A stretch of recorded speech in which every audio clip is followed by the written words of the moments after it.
I already tried filming this video once, and then partway through, it just stopped recording, and the footage seems to be corrupted, so I'm recording it again. Hello, welcome back to my channel. My name is Dennis, and I read Kafka on the Shore by Haruki Murakami, so you didn't have to. So if you know me, or if you've seen a couple of my past videos, you would know that I was a super huge fan of one of his other novels, 1Q84. Murakami is a Japanese novelist. So this was published in 2002 in Japanese, but got translated to English in 2005. Murakami is known to not exactly be a fantasy writer, but more of a surreal or magical realism writer. So a lot of his stories go in between what is real, and there's elements of things that are not quite real. It's more, we're floating in between what is real and what could be real. So a lot of his worlds are built so that everything seems pretty akin to real life, but there's just that one thing that is just a little off and not exactly accurate to what real life actually is like. So that's how he likes to write his books. Our main character is named Kafka. He runs away from home, and when he runs away from home, he basically renames himself after his favorite author, Franz Kafka. And I think this is a really interesting note. If you look at Franz Kafka's other works, such as The Metamorphosis or The Trial, in both of these books, the protagonist is in these really absurd circumstances. So like in The Metamorphosis, the main character wakes up and he's completely transformed into a bug, and he has to live his life as a giant bug.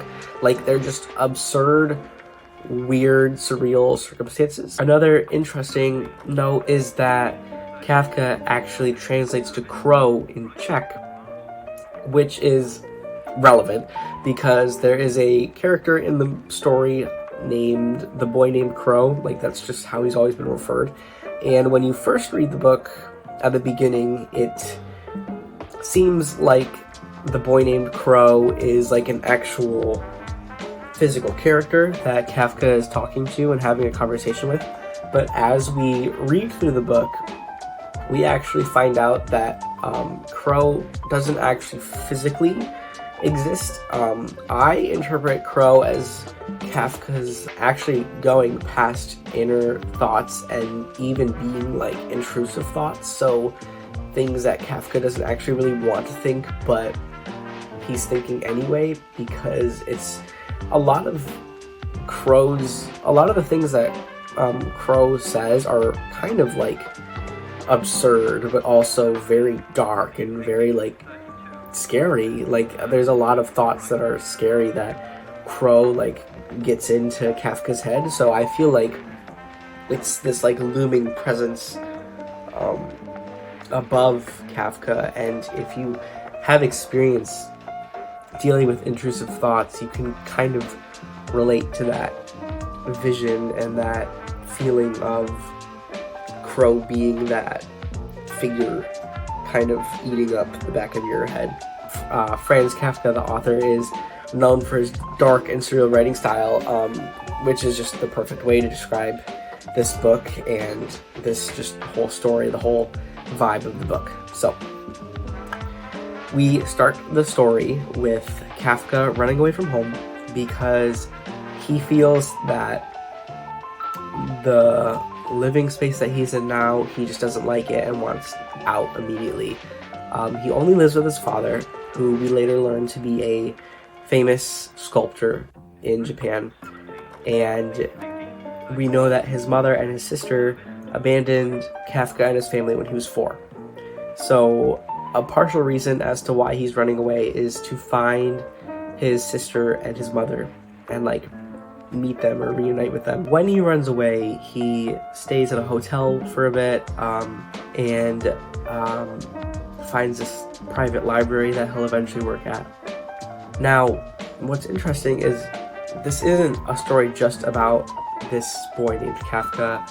Every other chapter is the story being narrated by Kafka, and then the story actually being centered around another character named Nakata. So Nakata, when we first learn about him, it's like back in like the World War II time period, and he was in elementary school, and basically he like passed out one day and went into a coma, and when he woke up, he lost all ability to read, write, speak properly, like have like coherent thoughts. So he was basically like rendered useless by society and just lives on his own. His main form of income is a subsidy from the government. But when he woke up from his coma, he also figured out that he is able to speak to cats and like have actual like conversation with cats. So that's his little quirk. But as these chapters go on, their lives and storylines slowly begin to submerge with each other. Think about 4 days into Kafka's hotel stay, he blacks out and wakes up like in the middle of like this forest, like with blood on his shirt and everything. He doesn't know what happened. He doesn't know how it happened, but something happened. So he stays at this girl that he meets on his way to, I think he went from Tokyo to Takamura. So on his way to Takamura, he met this girl. After this whole incident, he stays at this girl's apartment for a night, which is a whole nother situation that I'll get into later because that was weird. But at the same time, in Nakata's storyline, he gets like spared cash from looking for people's lost cats, since he just has that special ability with cats. So he's looking for this one cat, and while tracking this cat's whereabouts, he eventually finds himself at the house of a man who calls himself Johnny Walker. Basically, this Johnny Walker character is like kidnapping and like killing cats to absorb their souls and make this like soul flute, and it's like weird. But this character wants to die, but can only die if Nakata kills him, and it's like, it was this whole scene. It was really freaky. Like, it was this weird torture murder scene, and like I feel like no one else talks about this, but there's like this graphic, gory scene, and Nakata kills Johnny Walker basically at the same time that Kafka wakes up, and from being bloody, Johnny Walker turns out to be Kafka's dad. This is only like the first quarter of the book. Like, we're not even like that deep in the mud yet. Kafka is eventually able to, instead of stay at the hotel, he stays at the library for an extended period of time. He lives at the library, he works at the library, and he befriends the librarian there named Oshima. Also befriends the head librarian, Miss Saki? Miss Saki is the owner of the library. Her whole backstory is that when she was a girl, she fell in love with a boy who was also named Kafka, and they were in this very serious relationship, and then he moves away to go to a different college, I think. She writes a song about him, and then he passes away, and then she says that in that moment, she like died. So she was only like half of herself, which we don't really know if she is quite literally like half of herself, like she's missing her soul or something, or if this is just like a metaphorical like half of herself, and we never are really sure whether she is like a full person. Keeps getting weirder. So when Kafka sleeps in the bedroom that they gave him, the guest bedroom, he would wake up in the middle of the night and see this like spirit on the other side of the room, who is Miss Saki, but as a 15-year-old girl. And Kafka falls in love with this ghost. But Kafka also thinks that Misaki is his mom, so he's falling in love with the 15-year-old version of his mom. Don't worry, it gets weirder. In Nakata's storyline at this moment, Nakata is basically running away from where he was living in Tokyo and is just being spiritually pulled to where Kafka's location is, but he just doesn't know it. So he's riding cross-country with truck drivers. He eventually forms a friendship with a truck driver named Hoshino, and Hoshino helps him with really everything in this journey, and just goes along with it. Like, he's really supportive of Nakata. Nakata is eventually, he like finds this stone that basically like opens up the wall in between like the spirit world and the real world, and once the stone is open, like spirits are able to like travel in and out of physical bodies. So Nakata is supposed to like open and close this entrance stone. That's what it's called, the entrance stone. I never really quite understood a lot of Nakata's storyline, like all of the intricate ways in which it was related to Kafka's story, because it's not explained, and I like that it's not like explicitly explained like how things are working. We're kind of left to theorize on our own what the whole like plot is. That really helps make up the surrealism of the book, of how confusing and like not as easy to follow in between the two storylines. The story basically ends with Kafka going to a cabin that Oshima takes him to. Kafka wanders off into a forest, goes so deep and so far that he like finds the portal in between the spirit world and the real world, goes in, he's chilling, and then Misaki dies, like allows herself to pass away, finally goes into the spirit world as well, tells Kafka, leave, he leaves, and then that's kind of the end of the book. Kafka decides to go home and talk to the police and explain like that he had nothing to do with his father's murder, because technically he didn't. But there are some theories that think that when Kafka passed out and Nakata killed Johnny Walker, Kafka's soul was in Nakata and killed Johnny Walker. That's basically how the book ends.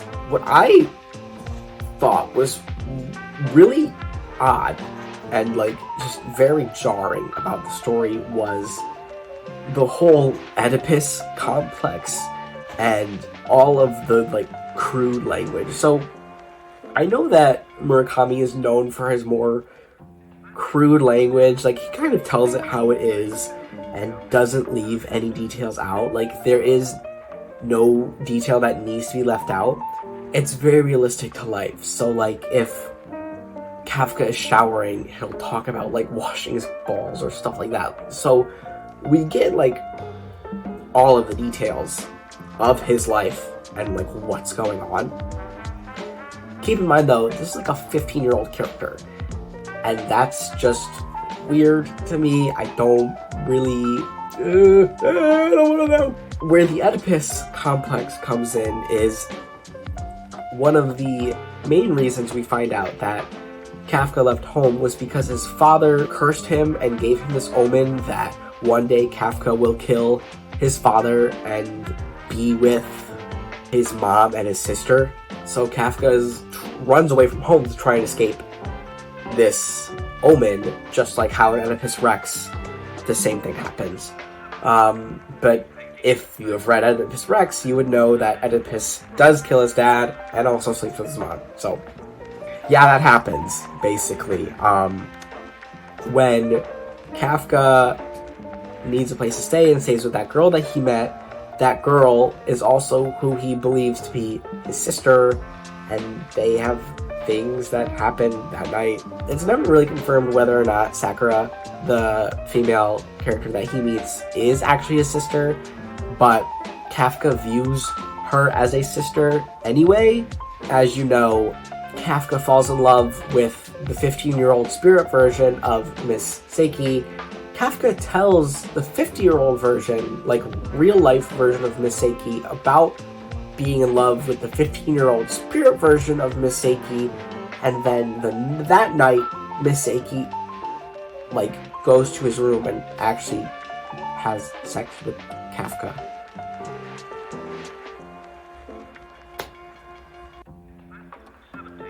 Okay, so there was just a lot of incestual sexual relations in this book, which I understand that it was drawing direct parallels to Oedipus Rex, and like I understand the thematic concepts, but that doesn't mean I really liked it.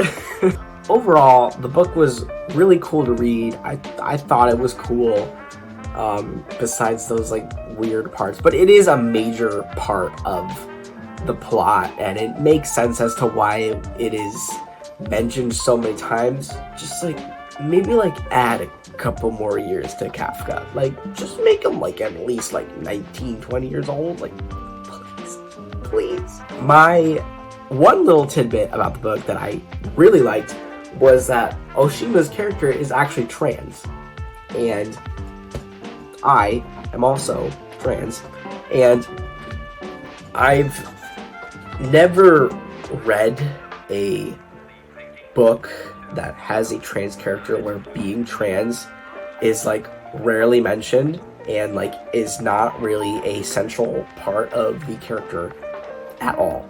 Basically, Oshima comes out to Kafka very briefly. That's really that. Like, it's mentioned a few other times afterwards, but that's that, and it's just a little tidbit about the character.